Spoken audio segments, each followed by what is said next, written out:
I think we are live. Hello, everyone, and welcome to the first live of TecHealth Voice. Today, I'm so happy to have our first guest, Miss Sabine. She's from Lebanon, and I knew her with at Tech Woman 2014. My experience at Tech Woman back in 2014. She's an amazing lady, and I'm sure you will be so glad to know her and know her experience and also what she has done all this time. So the broadcast of the live is gonna be in English so that everyone can understand.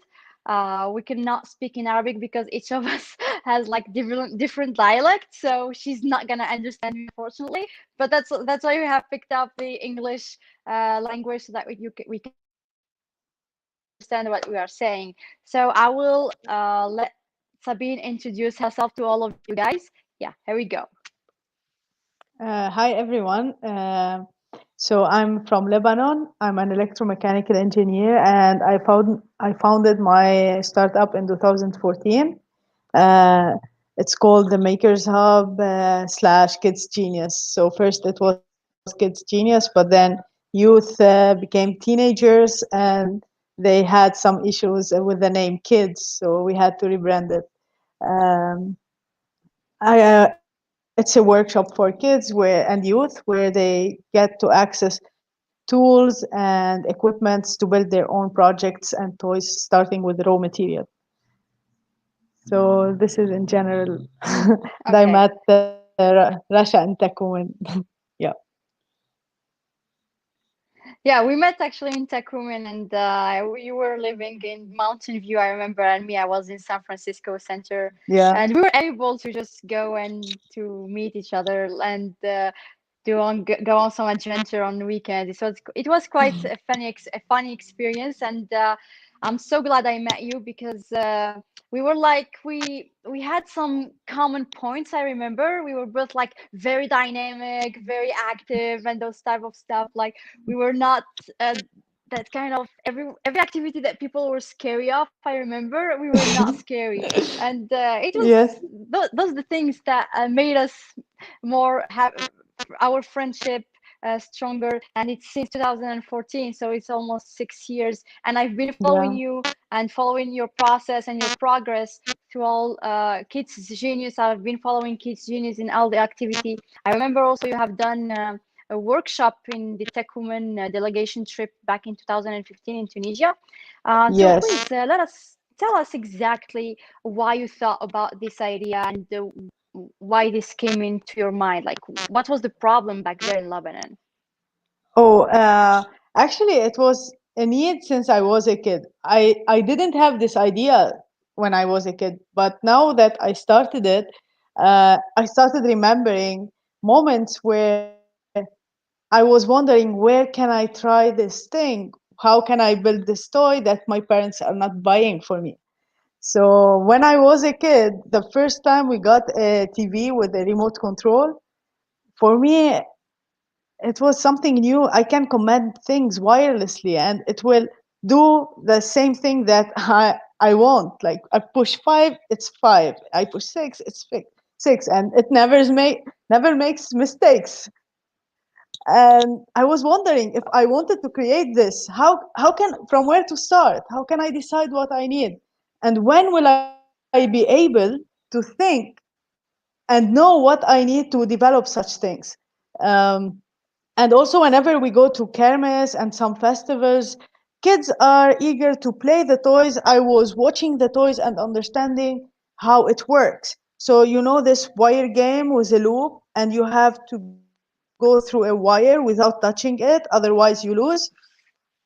My sisters and Yes, yeah. brother were playing, and I was watching it and thinking, how is the circuit built so that it works this way? I want to make one at home. But when I came back home, we don't have the material I need. So we ask youth and fresh graduates to come up with new ideas. But while they are growing, we don't expose them to technology and material as a tool to develop their ideas. So they are not trained for that. They are afraid to make mistakes. They are afraid uh, for their ideas not to work. But otherwise, if it will work fast, people would have done it. This is part of the research and trial and error process. All this, like it was deep inside, like it's a monk, but it was not all the time in my head. But when I grew up and graduated from university, I didn't want to work at a company where I do the same thing, very specified tasks. I felt that I studied engineering because I want to solve problems. I want every time to think of a new problem. Yeah, And we didn't, actually, yeah, say. I want to ask you the question, like, but you answered it like automatically. Like, what made you choose engineering, and what pushed you through that? So yeah, go ahead. Okay, so I chose engineering because uh, I was wondering how things work, and I thought if I study engineering, I would have an answer. So every time stuff that are not working at home, I asked my parents not to throw it. I want to open it, see what's inside, try to fix it. Maybe I will succeed, maybe not, but at least I have an idea of what is it made of. So I had this curiosity, but then you have to choose a job or find a job. And at the companies, the jobs were like designed for construction projects, or let's say assembly of some stuff. And I applied for a repairing shop for cars because as an engineer, I love to solve problems. So I thought maybe this would not be something boring for me, because if a car is not working and I make it work, this will make me happy. But they didn't like that a girl is coming to a repair shop where all are men. And they said, you know, you're a girl. We don't know if you will know how to manage a workshop. Um, and then I got the opportunity to to do my master's at the American University of Beirut with a graduate assistantship. So it was for free. I didn't have to pay. So my thought was, if Okay. uh, if this is the job opportunity that I can get in Lebanon, then I have all my life to do this. I will go for my master's. And there I started finding some tools and having my own workshop. And then I decided this workshop can be also adapted for youth so that they get the chance that I missed when I was a kid. So, So this so is how like you I started created Kids by Genius. then, like when did you started, like exactly like in 2013 or 14? I started Kids Genius in 2014, but when I started Yes. developing my workshop, it was back in 2012. I started having my workshop and enjoying it, and I decided to go to schools and ask them if that would be an interesting idea to have a workshop for their students. But they were seeing this as a way to orient them towards vocational trainings or education. And we don't have this culture very appealing for parents. They say, I don't want my kid to be a carpenter. I want him to be an engineer. I don't want him uh, to be a plumber. And my question was, if you teach them how to draw, will they become painters? Or if you teach them how to play music, will they become musicians?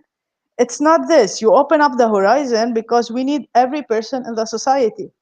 And I mean, we have plenty of engineers who don't have job, but we say in Lebanon that sometimes the carpenter gives you an appointment and never show up. It is because they don't have time. They have a lot of work and they don't have time. We don't have a lot of people to do this work. Project, So we yes. start, yeah, yeah. So, I mean, all, every job or mehne, métier, every job is needed in the society. We need the engineers, but we need the carpenters. So a very talented carpenter and a very talented engineer would make a perfect combination. But also, I'm not a carpenter. I'm not graduating carpenters from the workshop. At least they know. Exactly. At least they know So, what's a so wood there turning was machine. Yeah. so there was like that confusion before, like when you were teaching the kids, they was thinking that that they will having such career, which is not the case. Learning such skills is very important for everyone because it will teach them problem solving. It will give them few skills, and as much as you have skills, as much as is good. So it's good that the parents were able to understand this point, and the kids also enjoying. Like, how did you were you able to attract kids to do such things? What was the attraction thing for them? What was the attractive things for them? For them? Kids always love the work. The point is the people who have to pay for the kids are the problem. So usually I met parents in exhibitions, sometimes on Facebook. Some friends see the work I'm doing and they know the value of the work we're doing with kids. So they start telling their friends, and sometimes kids love to work with their friends. So they start making groups and coming.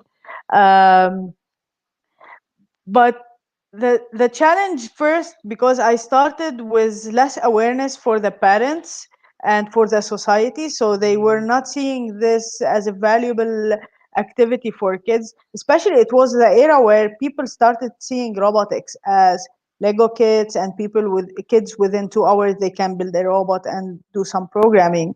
They were saying this is too old. Maybe if it started 10 years ago, it would work, but now it's the time where robotics is taking over all these stuff. um, so for me, teaching the kids the patience and being like facing the reality that sometimes what you think would work, when you apply it would not work, and you have to troubleshoot and rethink how to solve this challenge. All these are skills that we are lacking because we are preparing stuff that, if assembled the right way, would work perfectly. So kids, if facing, or youth now, if they go to university, the first time they face a challenge at a specialization that they choose, they say, oh, it's too difficult for me, I will change. But even if you study English literature and you don't like it, and there are challenges in it, you have to stick to what you want and face the challenges, solve them until you reach your goal. Nothing can be like, you cannot be brilliant if you didn't work hard and with patience to overcome the obstacle you face. Otherwise you will stay at the very first steps of everything you do, because you quit easily. And these are things we work with kids when we start with raw material. It's not only about teaching them technology. For me, we're building a personality of a maker, of someone who doesn't wait for others to bring the solution for them. They start by building it from scratch. So I have a question. Can you see a difference before going to what kind of activity you are teaching the kids? Can you see a difference between those kids that get into your school and your type of activities, what they were before and what they become? Like, is there a difference between them and the other kids that did not have the chance to attend your courses? Well, frankly, I didn't compare, but I can highlight some cases where kids who are too much into gaming, let's say, they play games, they think that they are very good at this. When we invite them to try to do some manual work, they are afraid to fail. So they say, "Oh, I'm good at computer. I don't do this." But you didn't try. And sometimes when they start trying and they know that they are getting what they build with them at home, they are so happy, and they come back and talk for hours with their parents about what they have done.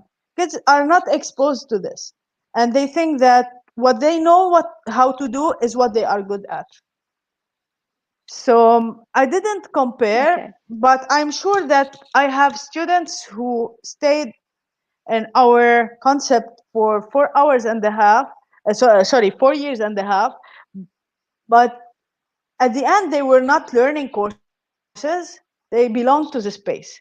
They like to come and do stuff and build stuff. Sometimes they see projects that they want to try. Sometimes they have projects at university, or they come and see others what they are doing, and they would like to join them in the work they are doing. So it's a culture that we would like to raise in the community. And what are exactly the activity that you're doing? I know you're doing many ones. So can you just highlight what are you doing and why you picked up those activities? Okay, so at Kids Genius, the Makers Hub, we started with woodworking courses, and we started doing some decorative items, but then we started adding some motion to them and electronics. Now, the type of courses we deliver are woodworking, simple circuit electronics, coding microcontrollers, 3D design and 3D printing. Kids can even build their own mobile phones or their own game console. Um, Sometimes they do 3D scanning of some stuff and reuse it in other applications. So mainly we are teaching about hardware technology and how they can use it to build products and ideas that they develop, um, be it computerized technology or manual technology. What we don't do is teaching kids how to develop websites or mobile apps. So we're not into the coding for software, but coding for hardware. Okay, so you are more into hardware and not Yes, the software. So you don't develop mobile apps or web applications, and is it an activity that true. Yeah. children are asking you to do it because like many they want to learn everything. So is it something you can do, or you just bring someone to teach them depending on their preferences? I decided since I started, I want to be focused on something we are good and passionate about. Um, so sometimes we have parents asking to teach their kids coding, and then we can guide them to other people in the market who do this. If we have students who start with the hardware and we start teaching them some coding for hardware, and we see that they are so talented and they ask us about mobile apps, also we create like other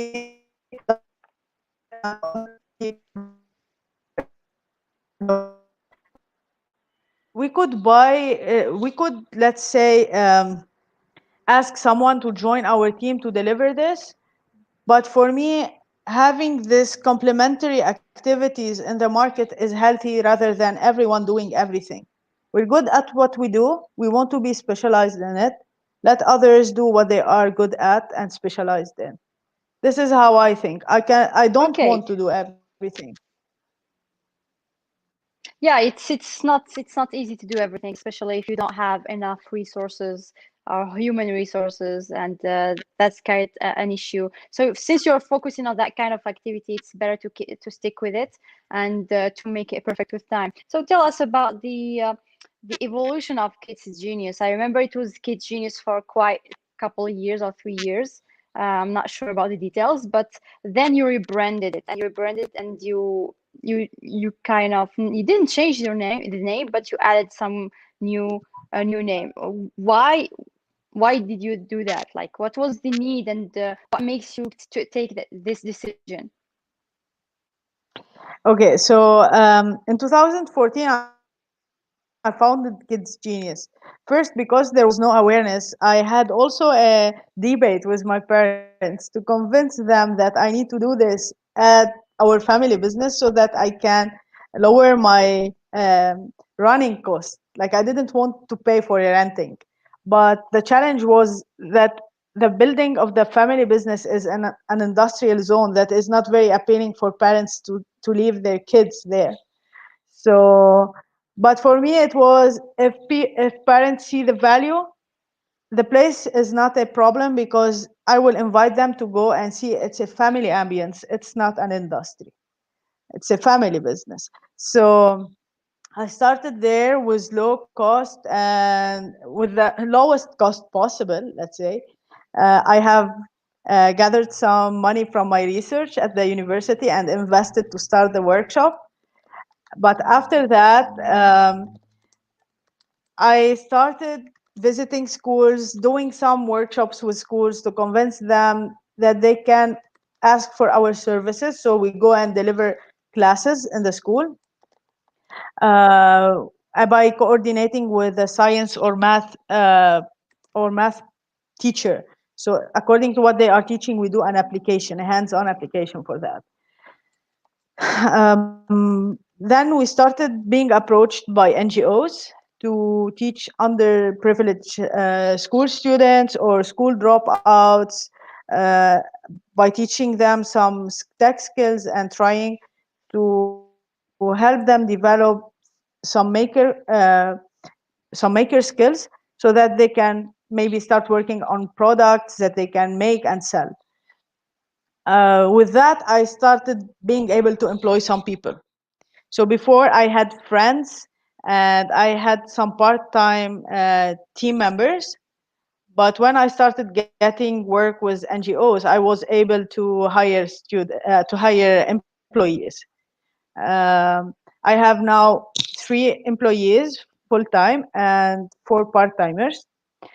Um, in 2018, I had students who were 17, 18 years old, very proud of what they are doing. But every time they come into the space, they tell me, Sabine, why do you still call it kids? We're not kids.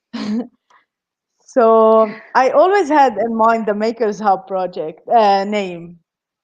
But I was always like, when you start raising your baby and people get used to this name, and all the parents, when they have kids who are 7, 8 years old, they all want them to be geniuses.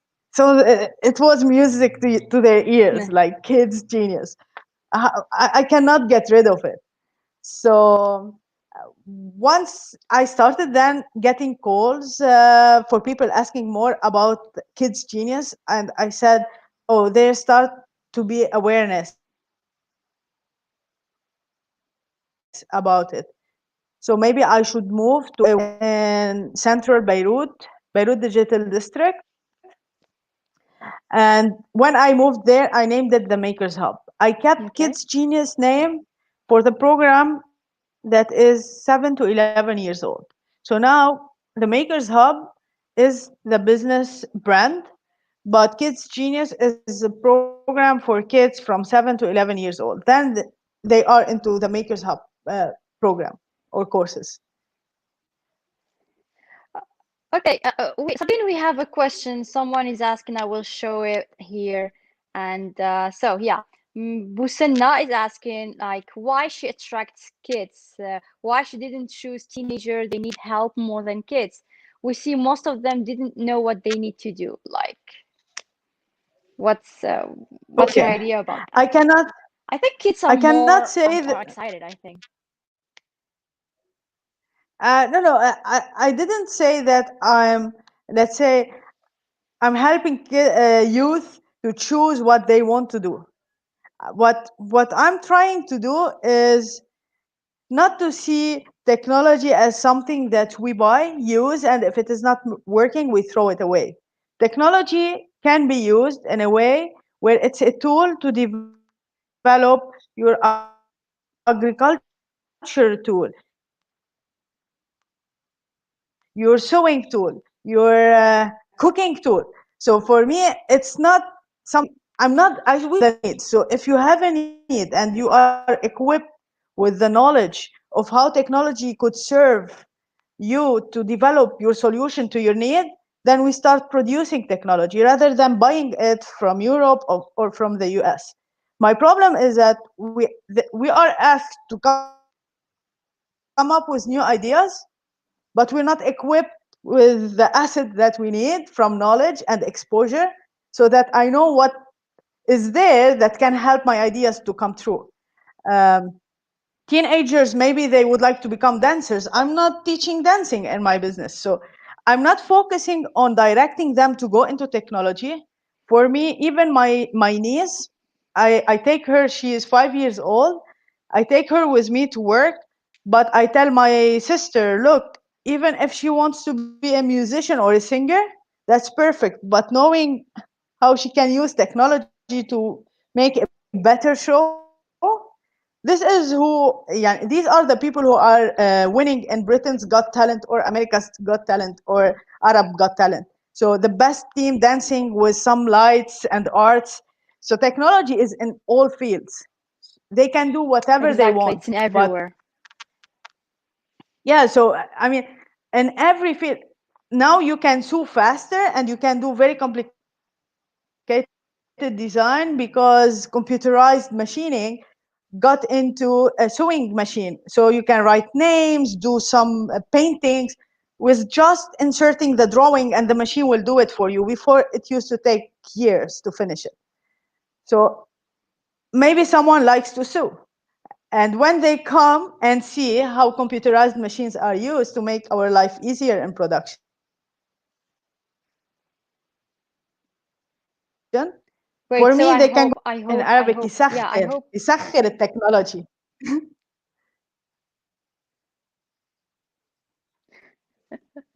Yeah, actually, like you made a good point here by saying technology is not in one or two field. Now technology is everywhere. We can, um, it's growing and it's showing that the huge potential that technology can do to every single field. And you gave a good example of the Got Talent contest where all the winners or most of the winners just they use different tools to make their show unique and different. And of course, won't be happening without the different tools and technical skills they should adopt as well. Okay, so that was a great question. Thank you, Hussein.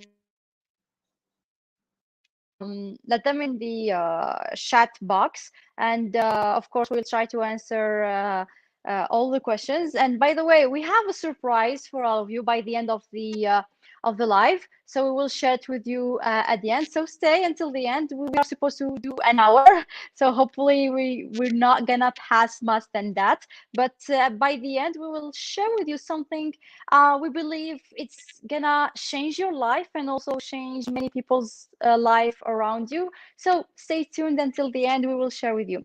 Next question, Sabine. What are the different difficulties or issues or problems you faced during all your development of the company or your Kids Genius?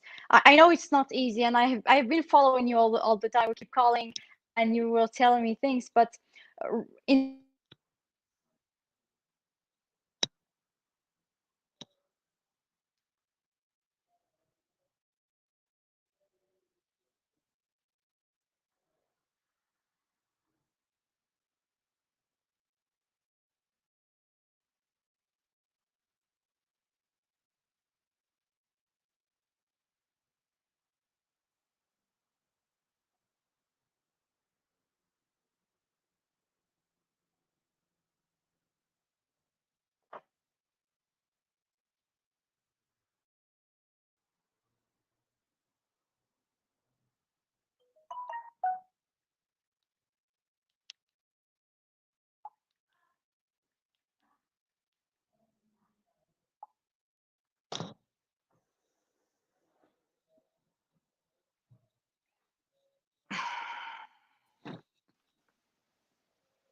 hello. So yeah, Yes, yes. I'm back. Yeah, I'm back. Sorry. Welcome So back. I had a problem, internet problem. Yeah, sorry for this. So I was asking, what are the different issues or difficulties that you faced during the progress of Kids Genius? I mean, I know it hasn't been easy. So what was the biggest issue that you had? So I have been bootstrapping since I started the company. So I didn't raise any fund, but part of it is not. We had a lot of people who believed in the work we are doing. The point is that I was in a situation that was not getting better in Lebanon, and I didn't want to risk others' money. I know a lot of entrepreneurs don't think like that, but uh, this is how this is from where I come. I'm willing to risk my own money for my own decisions, but not others. Um, the thing with that is the economical situation, sometimes having the passion that you know what you're doing should be available for the majority of the people, but with years the purchasing power for the people is being like less every year. And for running it as a business, it should be sustainable, so you should have some income. And for that, working with some NGOs who for that see us as professionals was was a good source for us to sustain the work we're doing. But for me, the awareness took some time for the people to see the value of this work. And some of the challenges were personal. I'm an engineer, so I would come to Yurash and say, the kids have a problem that is this, and I have the solution because I teach them this. And imagine you never thought of this problem. You don't see it in need. So I would go into a school or talk with parents and like finish the meeting in 5 minutes because it's not their need now. They don't see it. So I went into workshops where I learned how to improve the sales team development, and how to go into conversations. At least if people are aware of the need, they will relate directly. But if they are not aware of the need, to show them the need that they are not seeing. So when you start asking questions and then you see that now they see something missing in their process for education, let's say, and I'm solving it this way. Even if they didn't think of or they didn't think of a budget for it, now they would consider it for next year because they know there is a solution that someone is developing and we see it a need that we should provide for our kids. So part of it was personal development because I didn't have the skill of how to present the idea and value of the business we are developing. And the other one is something that we cannot really control is situation of the country and economical situation of in the world. Like, and now we have the inflation and corona and all the things happening together. It's very, very challenging for startups to sustain themselves. So for now, like I know, like there is what happened in Lebanon in last August, or like a huge hit for the country. How are you dealing with the financial crisis or economical crisis that is happening? Is there something you change in your strategy, or are you keeping the same, or are you just accepting what's happening and you just can't do anything about it?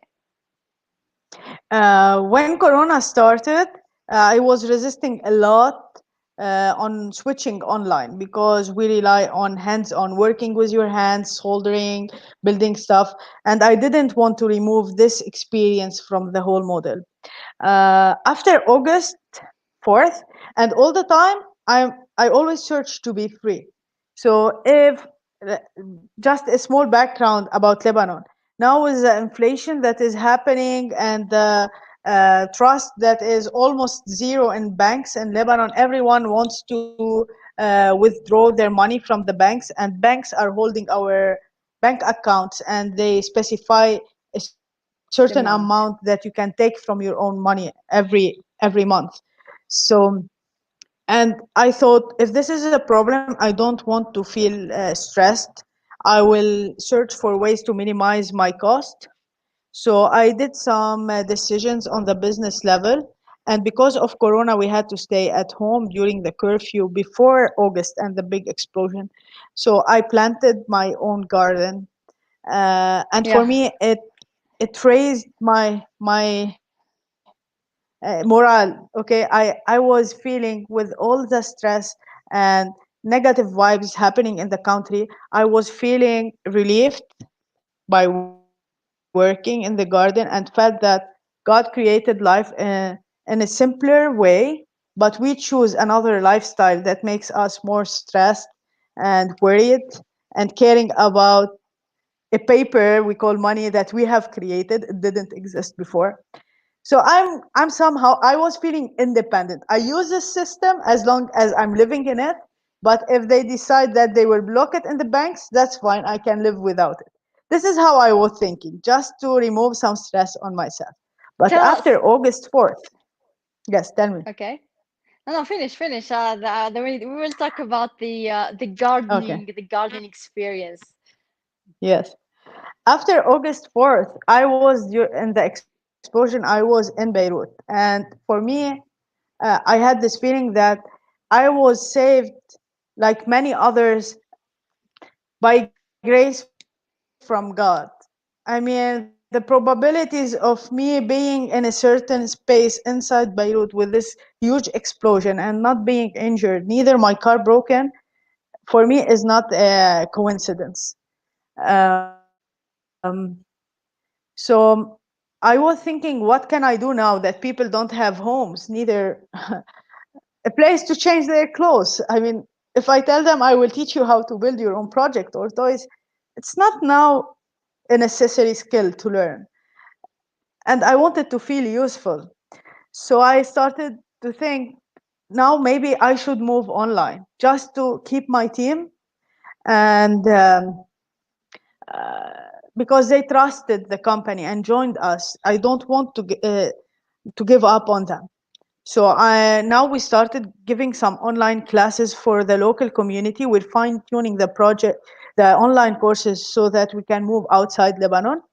But at the same time, I reached out to some of the contacts I have in the US and got some donations for laptops that I'm putting at the access of university and public school students um, inside Beirut who got affected by the blast so that they can access the space, use the internet and computers to learn, to access their online classes. Now, a used computer that used to cost, let's say, $200, it was 300,000 Lebanese liras. Now, $200 is 1,600,000 Wow, Lebanese liras. So it's almost, that's a lot. I So mean, it's it like could be the a inflation is. salary of 1 month or half a salary of 1 month. I understand. I understand. So people,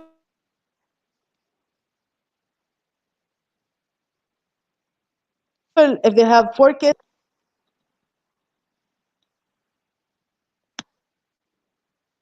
Hello? yes, So I she's can hear you. freezed. Yeah, yeah. I believe I didn't hear you what you were saying because you freezed. Can you just like repeat? Okay, am I freezing now? Because it keeps refreshing. Hello, can you hear Ah, me? the internet. Yeah, yeah. Now I can Okay, hear you. Now I can hear. I didn't hear you for the last 30 seconds. okay. So what I was saying is that this initiative that I started after the blast in summer, I'm really happy about, and I tell my team and friends that everyone, like my friends, know how passionate I am about my work. Now I tell them I'm happy they are able to move online and get the benefit of the online courses we're delivering.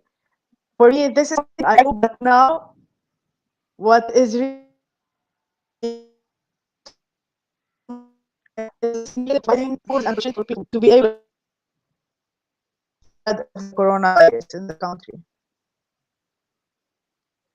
Okay, so I feel like I think your internet is like cutting and everything, and I believe I didn't hear what you said. I'm sorry. I'm sorry. I just have to tell you this, but can you just repeat because Okay. it was cutting. It was cutting. Okay. What I was saying is that I'm happy that we have now a way to. I have now a way to sustain the business by working online and keep my team but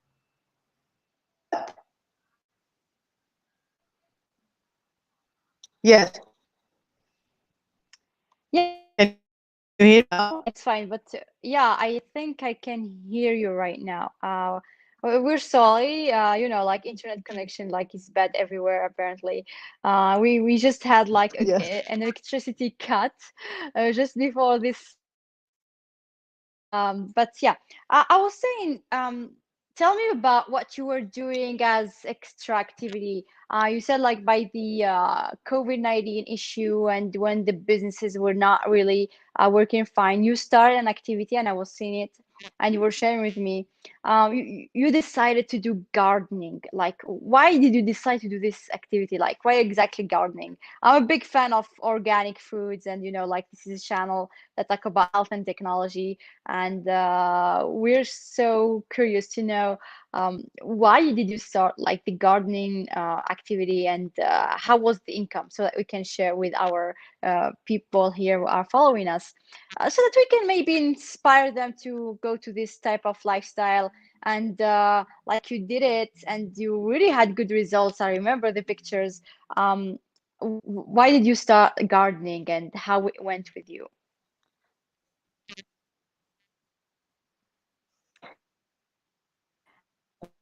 So when the curfew or the lockdown started in March, I needed to run on the same spot as my mom worked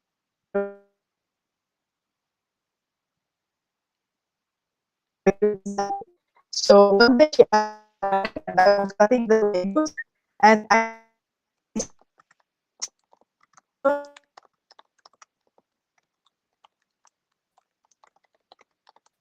immediately We can't hear you, Sabine. I was telling that I was cutting the tomato and I saw a black dark spot in it, and I was thinking that it's really somehow it's really bad, but I didn't differ to what I eating. While we have a corner in our house, so I will make small square, plant some stuff, and let people come and harvest what they need, and they will charge for what they have harvested very quick. And she said, "Seen, the banks, you cannot get your money out of them. You have to invest some cash, but you have to keep it for the day you will need it. You have a garden down the house that you never visited since 15 years old, so go and plant it 15 there. years. And if you succeed, yeah, if you succeed at planting it, then if you want this project, I will not say no. But I know that you will not be able to do it because so I started planting the garden under our house. Uh, I I don't know how we say this in English. أنا كنت عم بنكش. I was working. While I was working in the garden, I was thinking how long I didn't work that hard. Like my body, I was sweating. I sit all the time behind the computer typing, sending proposals, sending invoices, whatever. Uh, I was not taking care of my own body. And with that, I started rethinking of how we define life. So to have a better lifestyle, you should quit gardening and work something that is more intellectual so you earn more money. And then you start spending your money on gym, on buying food, on going to dietitians, and going to psychologists. But we didn't need all this before. For me, while I was working, I'm thinking of all this. God gave us a life where you work a bit hard and sweat while working in the garden, throw some seeds, you get food for free. And then you eat healthy food, so you And don't need to go to a dietitian. organic, yes. Yeah, you don't need to go to a dietitian. And when you work hard and your body is tired, you go sleep a deep sleep. So no stress, no insomnia, no need for psychologist, because you don't have to wake up in the middle of the night to send emails and live this stressful life. So what we earn more in an intellectual job is spent on other problems in our health. Yeah, So, but it's like a because also circle. yeah, so they tell us we earn more, yeah, but we spend more. Uh, it's not that I'm saying I will become a gardener, but this spirit of a maker that I'm creating is in kids is something that I live every day. If you close the door in front of me, I will find a window. If you close the window, I will make an opening elsewhere. So I don't accept to be clueless. And I always find ways to enjoy my life. And this is something, if the population usually have it, they don't wait for a president or for a government so that they feel relieved. They can relieve themselves with whatever is around them. Yeah, with the I'm more free resources they now. I have. feel independent, disconnected. So Yeah. now you are eating from your own garden. Like, do you have all the vegetables and the fruits? No, I won't Yeah. say fruits are like quite complex, but do you have like most vegetables and everything? I will share with you what I have planted during summer. I planted tomatoes, cucumbers, cauliflower, broccoli, crumb. I don't know how we call it. We call it in Lebanon crumb. It's like a radish, Yeah, white, yeah, big one. Zucchini, ملوخية, parsley, pumpkins, sweet potatoes, ginger, everything worked. And when I told people that I want to start gardening, they said, "Oh, you need an expert to come and test your soil, and so that you need what you know what to add to your soil." And I was like, "But my grandmother, when she lived with us, she used to get seeds and plant. We never did this. We got some how we say this cow fertilizer. I mean, but organic, and it's yeah. We get the zibble cows whatever yeah, remainings, and we put yeah. for the plants. We put for the plants. This is what my grandmother used to do. This is it. Yeah, yeah. She didn't Actually, ask for anyone to come and test the soil. I'm not saying that science is not important, but for me, when you start doing things, uh, I mean, at least start it for yourself. You will learn from it. If you want it to be a professional work that you want to make money and maximize the productivity, then rely on scientists and get someone to test your soil. But at least maybe you will not like it. Why going through all this process from the beginning? I just looked at my grandmother how she used to plant, and I mean, I feel sometimes I was talking to the plants. If it is not vertical, I would put small stones around it. Every single plant. I had more than 100 plants in the garden. The love you put and attention you put, definitely you will get some fruits. If not abundant, you will learn, but you will get fruits. Nature is very generous, but give it some time. exactly, like it's a work that needs a lot of patience and this patience, like when you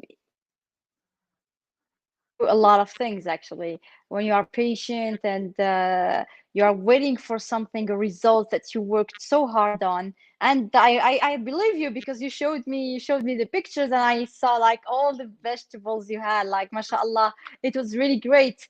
And that gives me like, yeah, I should do that too. When you have your own garden and your own work, it gives you that kind of satisfactions. And you are pretty sure that you are eating organic because it's you who worked on them and you know what you put on them. It's not like what we have right now and all the pesticides that we are having on our food daily. But yeah, I'm really excited for you, and I'm glad you did this activity. And as you said, like Thank you. it's a very relieving activity because you stress out and you work hard on something and you get tired by the end of the day and you just go to sleep. like people are just going to do gardenings and they just get tired and they sleep and they do all over again the other day, and they were not having those much stress and all those new diseases and that we have right now. So what's your future vision? We go back to what you're doing. We still have 10 minutes, I think. What's your future vision? I mean, what's your vision for Kids Genius, and what do you want it to be in the future? Do you want just to stick in Lebanon? Do you want to have your own brand all around the world? I mean, you will have ambassadors that will, in all other countries. So let me know what's your visions for the future?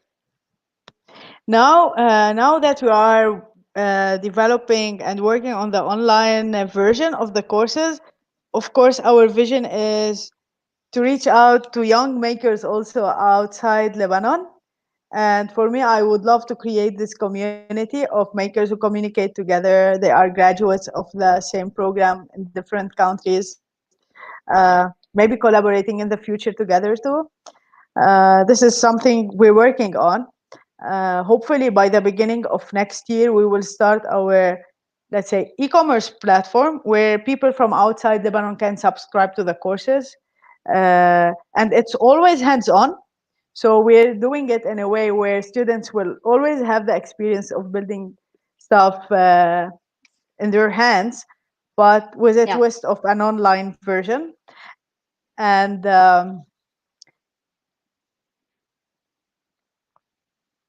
what Lebanon with the challenging times and their education.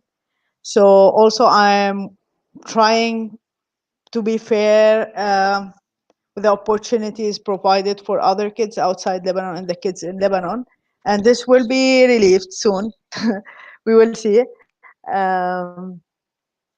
This is on the level of the business, but all the time, even with the business, and now with these tough times worldwide, a lot of thinking that I invite all the now people watching the video of thinking we are happy to be successful. We are happy to have an impact around us.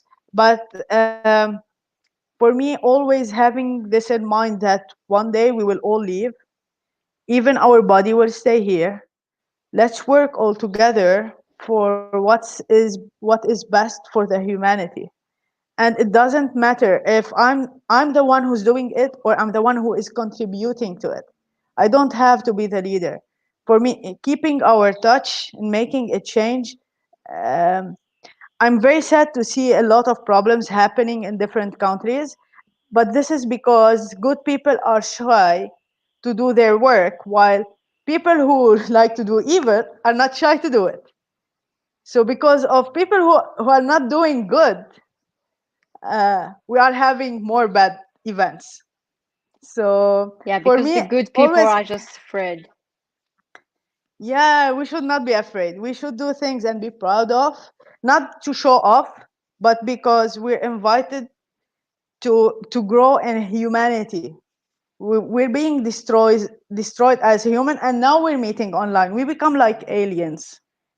We're not building up the humanity while we're growing. I care about how much I make, how much I grow, how many countries I can like lead the market in what I'm doing. But then I'm leaving one day. All this, if it is not serving humans for a better future, I, all my wealth will stay here. So I prefer better to have. I'm not saying I'm changing the world, but I'm inviting all the people to collaborate to change the world uh, for a better future. So Yeah, that's always actually, so keep that's this in actually mind. that leads, so that lead us to what we were talking about before, and what we decided to do, and the alternative you told me about last time, and which is uh, you will tell me about it and what you did already, and then we will Uh, ask people by the end. And oh, she disappeared. Hold on a second, we oh no, no, no! disappeared too. I'm But here. okay, I'm here. I'm here Yes. too. I'm here too. Sorry. So Yeah, yeah, yeah. we talked last week or last 10 days, uh about an activity that you were doing and you really noticed some huge change with the people that you help. So can you tell us about it? And it's like a closing for this live, amazing live that we had with you. And I hope all the followers learned something today. But we want to close with this one that will help you personally and also people around you. Okay. So Sabine, just can you tell us about it? Okay, sure. It was pleasure. Thank you also for this opportunity. So we created a film club talking about STEAM, science, technology, engineering, arts, and math. Um, and every month we have a discussion around the subject. And last month we had it about social science, and we discussed the homeless problem in the US and Algeria and Lebanon. But what I was interested the most is when I watched a movie called Pay It Forward. I don't know if some of you have watched it. We're planning to do an event where we watch People virtually all know. together this movie. Yes, I think a lot of people know this movie, Pay Okay, It Forward. Yeah, perfect. For me, when I watched it, I was like, how come people watch it and they don't do this? And maybe they do it discreetly. But I was interested of they doing don't this. realize. Maybe they don't realize it doing it. So a small Maybe. reminder of the movies that if you remember is that kid who he's a small kid actually who decided to help two people and he asks those two people to do the same by helping other two people and until like this network become very huge. I don't know if you remember that movie, but yeah, continue. Yeah, so what was impressing for me in that movie is that this movement reached to prisoners, it reached to people trying to commit Yeah, suicide, um, it reached to people who are homeless. I mean, the impact was huge in the movie. So why not to try it in real life? So I was thinking, in real I life, did this yes. project. I mean, I watched this. Yeah, I watched this movie and I decided that I want to try this and see how it will grow. One of the things in the movie is that there was a journalist who was trying to move backwards to reach the source of this idea, who was that school student. Um, Now we can use technology for that. So what I'm planning is that to launch a hashtag. So every time, so I was saying that before there was a journalist who was trying to go backwards to reach the source of this idea.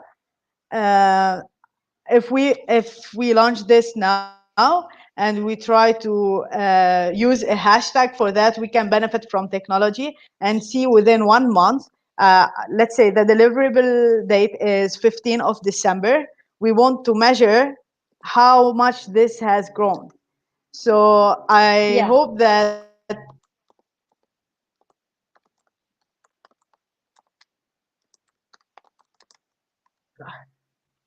to try to apply this in your daily life and use this hashtag, pay it forward in action.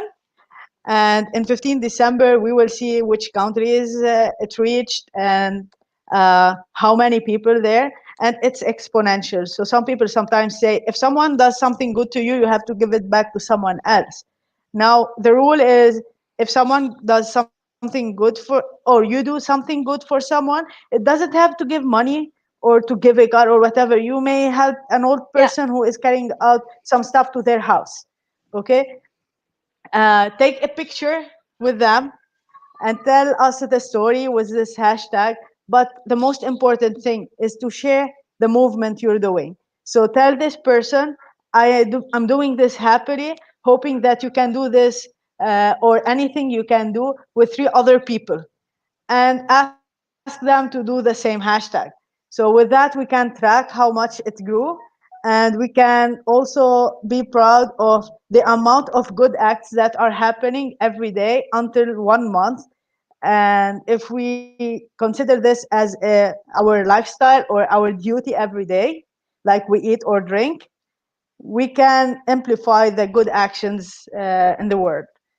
Uh, I look Exactly. forward So for this. this So, as you listen, and we are launching this hashtag pay forward in action, like try to help two people or three people, depending, and whatever the help is, like she said, you can help him take the bags in the airport, or just help an older woman or something like this, and tell that person that to do the same, and we will see the how this grows, and how this reach in an amount of a month to track. So we use this hashtag to in order to track. Let us know if you have any questions. I think it's clear.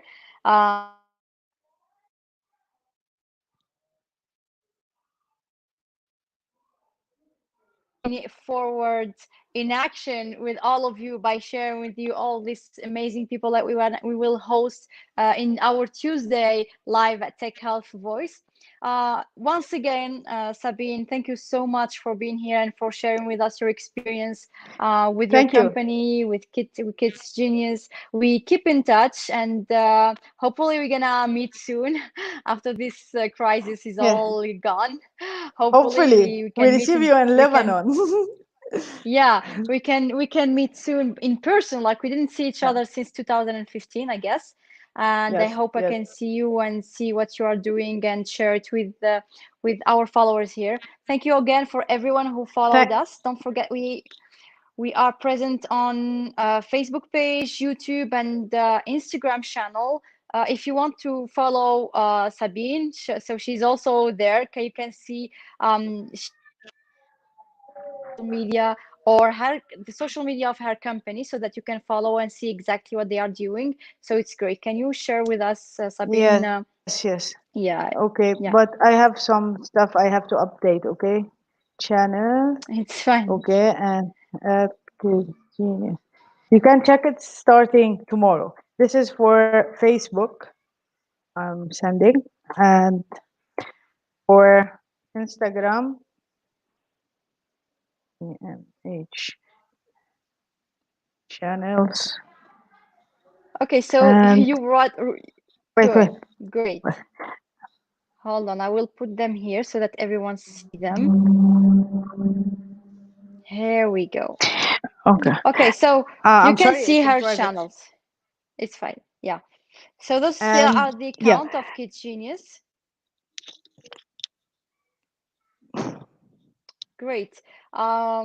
You can follow her to see what she's exactly doing. She's really doing great things, and I'm so proud of you, Sabine, and happy thank you, that Rasha. you are doing all this.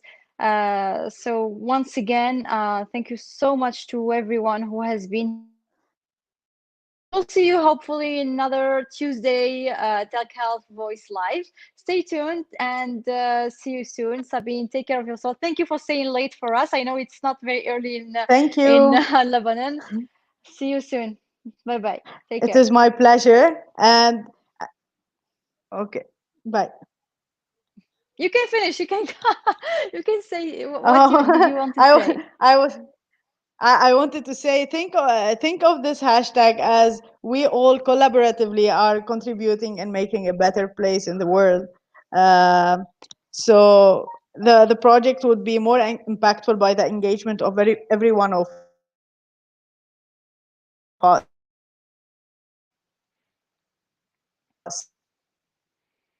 It's Yeah. So not remember, me. It's not me.